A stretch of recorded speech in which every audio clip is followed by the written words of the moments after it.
وَذَكِّرْ فَإِنَّ الذِّكْرَىٰ تَنفَعُ الْمُؤْمِنِينَ. جیسے اب میری عمر ہے اتنی، لیکن ایک وقت ہے کہ میں نے اتنی نمازیں نہیں پڑھی ہیں، جس کا مجھے بہت افسوس ہے. نیت ضرور ہوتی تھی کل سے پوری، وہ پوری نہیں ہوئی ہیں. تو اب وہ جو ایک رہتا ہے اس کو کس طرح آپ اب کور تو نہیں ہو سکتے ہیں. توبہ کے بارے میں کیا کہا اللہ تعالیٰ نے؟ توبہ تو کرتی ہوں، کئی دفعہ یقین آتا ہے، کئی دفعہ ہوتا ہے کہ نہیں ہوگا. توبہ پہ یقین نہ کرنا بھی ایک غلط ہے جسے توبہ کرنی چاہیے. میں کہتی ہوں اللہ کہے گا بہت ہی آسان لے لیا نا آپ نے. نہیں، کیوں آپ اللہ کو اتنا مشکل کیوں بنا رہی ہو؟ پھر آپ کو کیا حق بنتا ہے کہ اللہ کے بارے میں آپ کہو کہ اتنی آسانی سے توبہ قبول نہیں کرے گا؟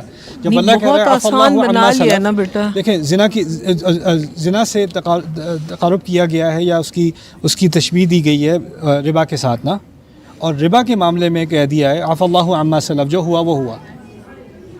ٹھیک ہے، تو نمازوں کے بارے میں جو لوگ شرک کر رہے تھے، اللہ کے نام کے ساتھ اور نام جوڑ رہے تھے، اور انہوں نے اس سے توبہ کی، قتل سے توبہ کی، زنا سے توبہ کی، ان کا ذکر سورۃ الفرقان میں ہے.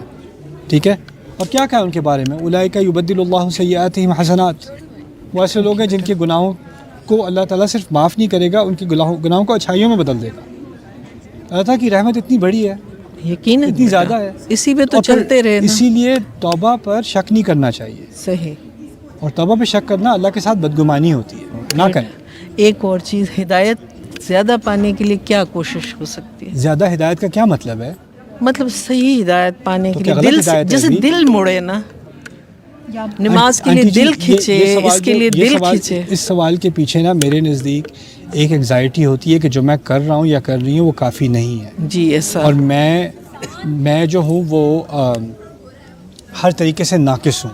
اپنے اوپر زیادہ ہم زیادتی کرتے ہیں. اللہ تعالیٰ کی فرما برداری جو کر رہا ہے نا، اللہ تعالیٰ کے احکام کو مان رہا ہے، تو اللہ تعالیٰ کہہ رہے ہیں لا یلدکم من اعمالکم شیئا، تمہارے اعمال میں سے کچھ بھی نہیں لے گا وہ. کچھ چیزوں میں اللہ تعالیٰ ہمیں تسلی دیتا ہے اور ہم اپنے آپ سے تسلی چھین لیتے ہیں. ہم بے چینی میں رہنا چاہتے ہیں، ہم سمجھتے ہیں بے چینی میں ہی اصل ایمان ہے. صحیح. لیکن یہ دین جو ہے نا، الا بذکر اللہ تطمئن القلوب، اللہ کے ذکر سے دلوں کو اطمینان آتا ہے. اور میں یہ بھی بات کہتا ہوں کہ اگر آپ کے پاس کوئی آئے اور کہے کہ میں نے بڑے گناہ کیے ہیں، میں توبہ کرنا چاہتی ہوں، رائٹ، آپ کیا کہو گی اس سے؟ آپ کہو گی توبہ کرو، اللہ معاف کرے گا. آپ اس کو تسلی دو گی، یعنی آپ اس کو تسلی دینے میں جلدی کرو گی لیکن اپنے آپ کو نہیں. ٹھیک ہے نا؟ یعنی آپ اپنے آپ کو اس نظر سے نہیں دیکھتی جس نظر سے آپ کسی اور کو دیکھتی ہو، کیونکہ ہماری سوسائٹی میں ایک تو ایک روحانی مسئلہ ہے، ایک نفسیاتی مسئلہ بھی ہے. نفسیاتی مسئلہ یہ ہے کہ بچپن سے نا ہمیں ہر چیز کے بارے میں گلٹ کیا جا رہا ہے.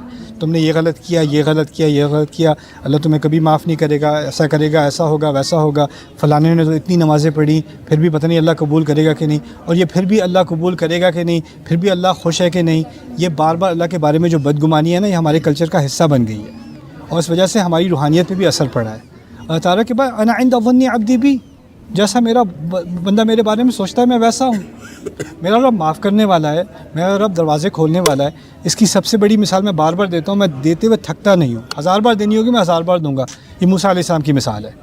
موسیٰ علیہ السلام سے قتل ہوا تھا، نبی نہیں تھے ابھی، نبی پہاڑ پر جا کر ہوئے ہیں، وہ طور پر جا کر ہوئے ہیں، اس سے پہلے کی بات ہے. یعنی وہ ایک عام مسلمان ہے اس وقت، ہے نا، اور ان سے غلطی سے قتل ہوا ہے.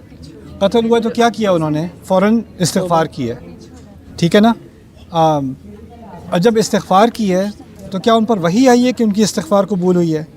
نہیں، وہ تو ابھی ہو نہیں سکتا، کیونکہ ابھی وہ کیا نہیں ہے، ابھی وہ نبی نہیں ہے. اور فوراً سورۃ القصص میں اگلے الفاظ آتے ہیں، ربی بما انعمت علیہ فلن اکون ظہیرا للمجرمین، میرے رب جو انعام تو نے مجھ پر ابھی کیا ہے اس کی وجہ سے میں آئندہ کبھی مجرموں کی حمایت نہیں کروں گا. کیا انعام کیا تھا اللہ تعالیٰ نے ان کے اوپر؟ ان کو صلاحیت دی تھی استغفار کرنے کی. یعنی استغفار کرنے کی نعمت جس کو مل جائے نا، اس کو اعتماد ہونا چاہیے کہ اللہ تعالیٰ نے اس کی استغفار قبول کر لی. ان اللہ غفور الرحیم. رائٹ. ایک چیز کل آپ اور کہہ رہے تھے کہ میں نے انسان پہ بہت بوجھ ڈالا ہے، آپ کسی کو سمجھا رہے تھے، ذمہ داری کی بات ہو رہی ہے. ذمہ داری جی. اور بوجھ سے مراد یہ ہے کہ انسان کو کبھی بھی ایسا نہیں بیٹھ کے کہہ سکتا اب مجھے کسی چیز کی فکر نہیں ہے. یا بچوں کی فکر ہوگی یا والدین کی فکر ہوگی یا اسپاؤس کی فکر ہوگی یا اپنی فکر ہوگی یا معاش کی فکر ہوگی یا اپنی کیا نام ہے سلامتی کی فکر ہوگی. فکر کے بغیر انسان کو نہیں بنایا ہوا. امیر سے امیر انسان فکر میں ہے, غریب سے غریب انسان فکر میں ہے. اور یہ فکر ہمارا امتحان ہے. اس کا مقصد یہ نہیں ہے کہ ہمارے دین میں نقص ہے. کیا جزاک اللہ. سر ابھی آپ نے